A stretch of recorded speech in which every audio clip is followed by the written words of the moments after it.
Hello, I'm James, and I'm an old guy in Europe.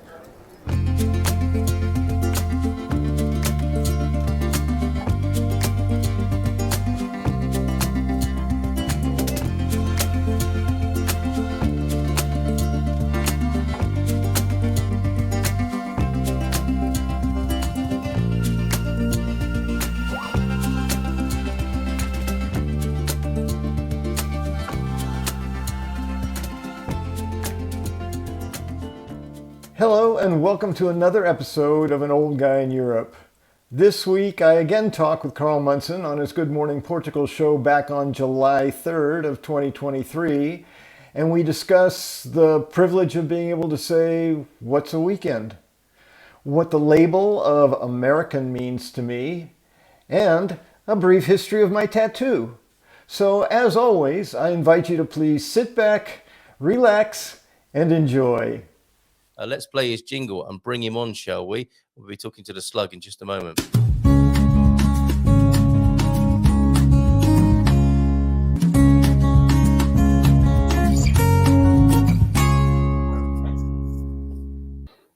Bom dia!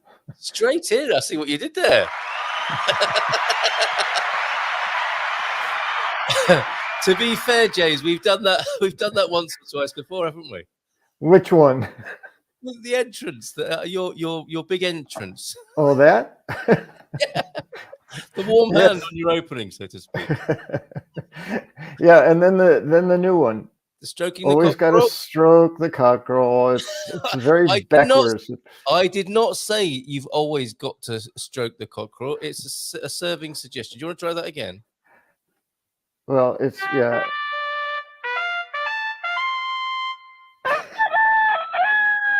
Oh, loud and proud first thing in the morning. How There are it you? is. Tudo bem? Como estás? Muito bem, obrigado. Perfeito. Eu também. Muito bem. So, how was your weekend? A nice, quiet one. I mean, I was thinking to myself, great, a nice, quiet Monday morning. There was nothing quiet about that, was there? I always love a big entrance in the morning. People have been busy, haven't they? I mean, Monday is our time to relax, not the weekend, I think, if that's anything to go by, the lovely footage that's coming over the weekend. Absolutely. Yeah, my weekend, first of all, my getting old. It's beyond dad joke anymore, because I just keep saying, what's a weekend? Yeah. To me, it's either a day I have a client or it's not, and that's, Right.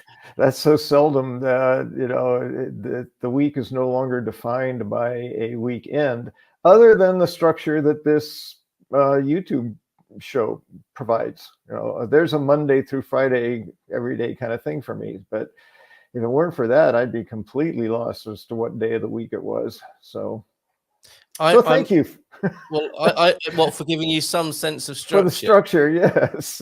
And I should say at this point that nobody on this earth should rely on me for structure. But there you go. there you have it. I think we're going to rely on you for days of the week anyway. Yeah, I could just about get that right. The diary can be useful from time to time when making arrangements with other people, although I still do forget to write things down. But really, we can enjoy. We're in a position now, many of us, aren't we, to enjoy a greater freedom and shake off that conditioning, James. What a privilege. Yes. What a privilege indeed. Yes, indeed. So what's been on your mind this week? You have sent me an image that there are two images actually from you. One that I forgot last week, which is a dad joke. I'd like you to be here actually to take some responsibility for these. So come on, talk us through this one. Okay, so you kind of have to know the characters. I think anyone that knows Star Trek Next Generation knows data or data. I never know which form of the word to use. Anyway, alligators can live up to 50 years. Okay. By my calculations, this significantly increases the chances that they will, in fact, see you later. Stop it, you idiot! What I meant to play was but both work. Both Both work. work. Generation. Yes. They just keep coming, don't they? Those Star Trek Next Generation memes. My Yeah, goodness. and that one actually kind of used the personalities of the characters to deliver the joke. So Yeah. Yeah. So there you go. that See you adds to later, it. alligator. And this, with a nice dude's got it all backwards, should be. No. Why, James? Why? Yeah, it seemed appropriate for today. I don't know. Mindfulness home. So yeah. Oh, yes, it So does. today, you made mention and included me in that of the shirking off of the lenses through which we see ourselves from our past. And Yeah. it got me thinking for a moment. I don't have anything in detail, but the first thing I got literal about it, and I said, "Oh, lenses. So like glasses. All right. Well, the glasses I have uh, are, or sunglasses that you use to, actually see, are transitions. So they get darker as it gets sunnier and lighter as you move in. So the filtering changes depending on your environment. I thought, oh, that could apply. And then mine are also progressive, so that depending on where I look in the lens, I can see a different distance to my eyes. And I said, well, both of those kind of apply when you're using lenses to determine whether we are carrying on uh, our history in our, I don't know how you would frame that, but uh, I think for me, it's been intentional and mindful to let go of the things that I don't particularly care for in the place where I came from.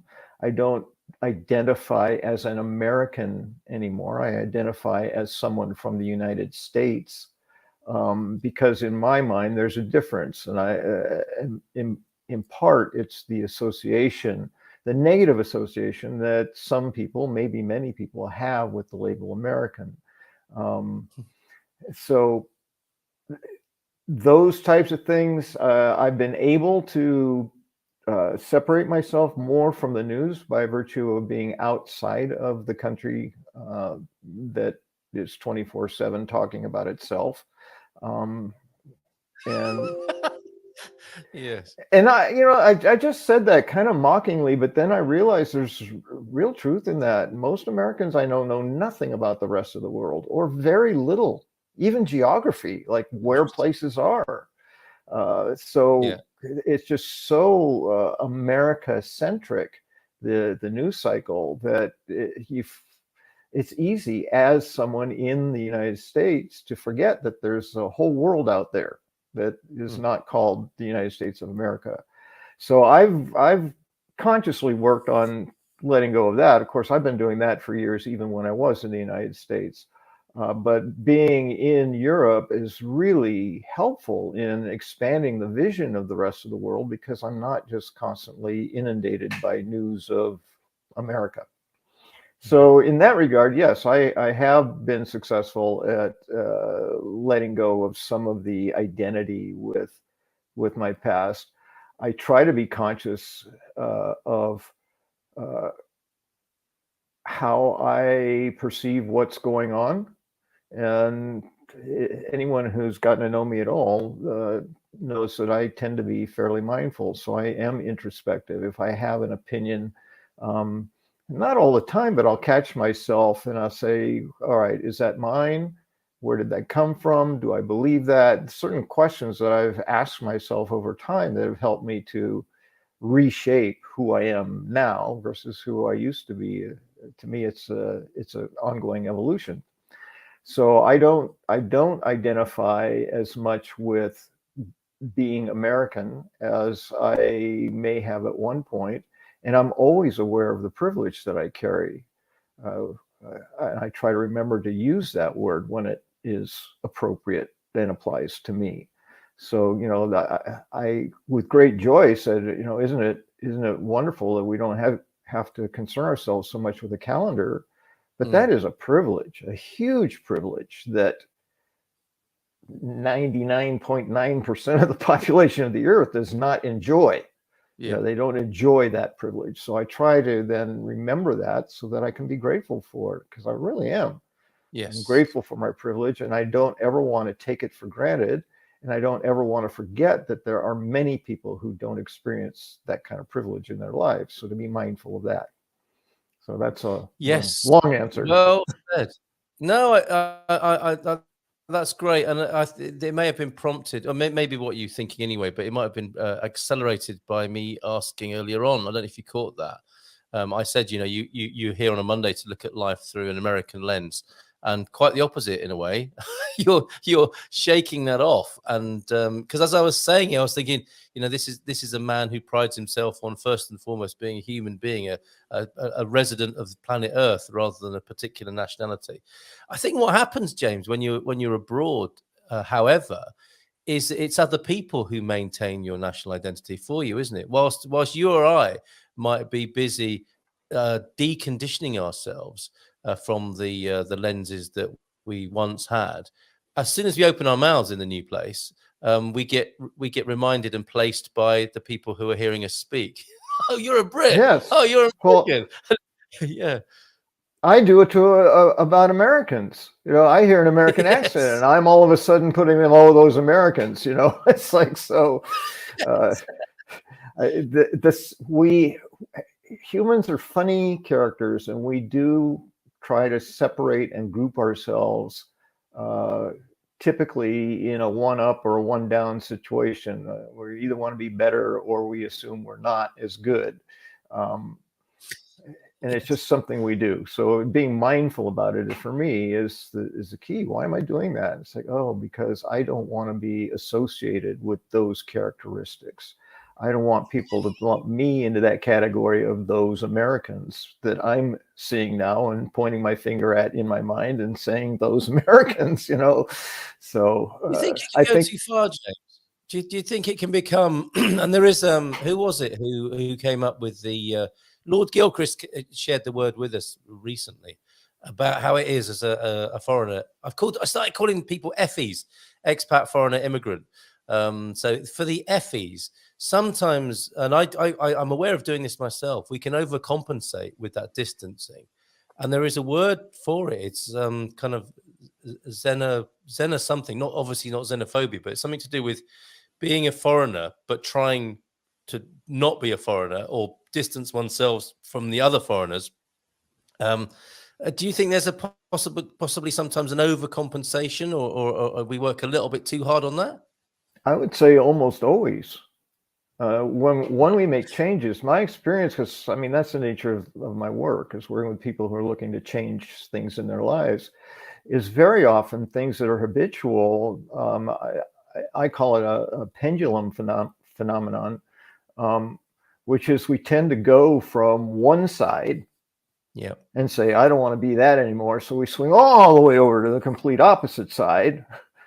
And then for a while, we're kind of swinging around, and eventually we find that more centered place. But I think any time that we commit ourselves to making a conscious change, we tend to slide a little farther over than maybe where we intend to be ultimately. But it's how we find our way. It is. Kids, it is. I was just going to say, kids and humor are a kids. great example of that, because a child will tell a joke and it'll really embarrass people, or it'll be, it's something really like over the top. And then they'll get a feel for that. Oh, then maybe that was a little too much. And then, eventually they'll find that place that works. But it's almost always way over on the edge when they first start. Yeah. I've got a 4-year-old who is in that phase at the moment. It is fantastic. The joke makes absolutely no sense, but the joy of telling it is 110%. I know exactly what you're talking about. And I'm waiting Daddy, why do dogs run? I don't know. Why do dogs run? Because of the banana, James. What? Following that, you see, they take their cue from us with our dad jokes. They've got the delivery, and the corniness are down, haven't they? But the content is just needs a little bit of work, And that's not a criticism. Anyway, back to you and your tattoos, James. Well, I do want to add that if you're going to say dynasty, then you have to say weather. No. Weather. If you say weather, dynasty. It has to be dynasty. You know, I got to get your accents right here, man. All right. Dynasty home, as in Sherlock. There you go. Weather by dynasty. Or weather by dynasty. You'll be having me say the rain in Spain stays mainly on the plain as my forecast. That's the one I've given Louisa here because the tendency to pronounce the long A is I. So, yeah, that's a good one for people who are looking to reduce that accent. Well, my other British weather forecast is bloody hot. Right. Yes. Your tattoos. Today's weather out there. Right, British and other British weather forecasting tips. On to tattoos. Right, you're on to tattoos, and we'll set this up because OLP it's lovely to see you here, OLP. Okay, so sorry, you were asking about James's tattoos as well. What do they mean? It's a very long story. I don't even know if we have time for it. Ultimately, the bottom line on it is that my oldest son, his dream was to be a tattoo artist or a tattooist. He's very talented artistically. Both of my sons are artistically talented. So I got to thinking at one point, how can I support him in this dream? He wanted to have his own tattoo shop at one point. And I said, oh, I know, a good dad thing to do. I'll just get some copies of his artwork and have a portfolio I can show people when they're interested. And it's like, no, on the dad register, like, how good a dad are you? No, not good. That's not it. I said, oh, okay, well, So that would mean, how else could I? And I have to preface this by saying that in my life, while I supported his love of and desire to be a tattooist, I never had any inclination. My thinking was, I will never have a tattoo. That's fine. He can have tattoos all over his body if he wants, but I don't want. So in this process of how do I support him, the bottom line is that I realized the only way that I could really support him in his work would be to get a piece of his work on me. And then I wouldn't have to carry a portfolio around. And most people, if I'm wearing long sleeves, people don't know. And that wasn't intentional, but people just don't know. And it's only when I take the long sleeves off, and then, the angle is always hard for me to figure out. But then people see it. And when people see it, many of them ask questions. They say, ooh, nice tat. Where'd you get that? All right, now I'm not carrying a portfolio saying, hey, are you interested in some tattoo art? Let me show you. It's like, we're talking about it already. So that was my initial inspiration for doing it. And since I've been very happy in having done it, I'm happy to share it. So anyone who, because I don't have the time to give the whole story, who's interested and sees me, I'll be happy to spend 20 minutes or so telling you all about how it came to be and what it is. But the bottom line on it is you didn't used to what? Weren't in a motorcycle gang then? You weren't in a motorcycle gang? No. Long story. And it's interesting. I didn't choose the location for any particular reason other than it felt like the right place for me. But as it turned out, as a professional psychotherapist, I could, depending on who my clients were, and I was working with a lot of teens at the time, I could wear short sleeves or roll my long sleeves up when I was working with the teens who just thought it was cool. And, oh man, this guy must be someone that I, should pay attention to, or whatever it might do. There was a certain amount of credibility that came just with the fact that I've got ink on my arm. But then there were adults who might go, "Ooh, is he a biker? Why does he have?" what is that color smudge on his arm? I don't know, whatever it is. So I could then respectfully and carefully, just make sure that I had long sleeves on, then nobody saw it. So it worked out really That's so well, even good. though it wasn't the reason for the location. Um, so yeah, there's many reasons I did it. Primarily, it was to support my son in his efforts to be a tattoo artist, and he is. Um, and I'm proud of it. I'm proud of him. I'm proud of the work that it represents. I'm incredibly pleased with the artwork. I love the story behind it. So it's another one of those places where it goes back kind of where we started, the lens of who we are and what we let go of or what we change. This is one of those. Yeah. Like I absolutely have shifted my view on what tattoos mean. And of course, in my lifetime, they've gone from sailors and biker gangs to anyone and his mother. It's like there are tattoos everywhere, and the social acceptance of them, well, again, at least in US culture, and I'm thinking European culture as well, many cultures around the world, tattoos are symbols of life experience or things that are important to people. And there are cultures who think that they should be banned, I'm assuming. So, Yes. but Back it's to the Brits. They have changed in UK for sure. My favorite tattoo, I think, from when I was a kid, and from the times when it really was, I think, a sign of your class and where you came from, whether you had a tattoo or not. I love that kind of sailor one with the naked woman, with her hands behind her head on the forearm, a bit like Popeye might have. That's that sort of situation. But thank you for sharing that, and yeah, an indelible sign of love for your son there. And OLP saying, James, that is so loving. That's wonderful, because she suspected maybe, and was asking. Oh no, that's a kid joke. Hold on a minute. She was saying earlier on anyway that some people are three sheets, which clearly is an American phrase as well as a British one. When they have their tattoos done. So a mindful tattoo, which is, of course, what we would expect from you.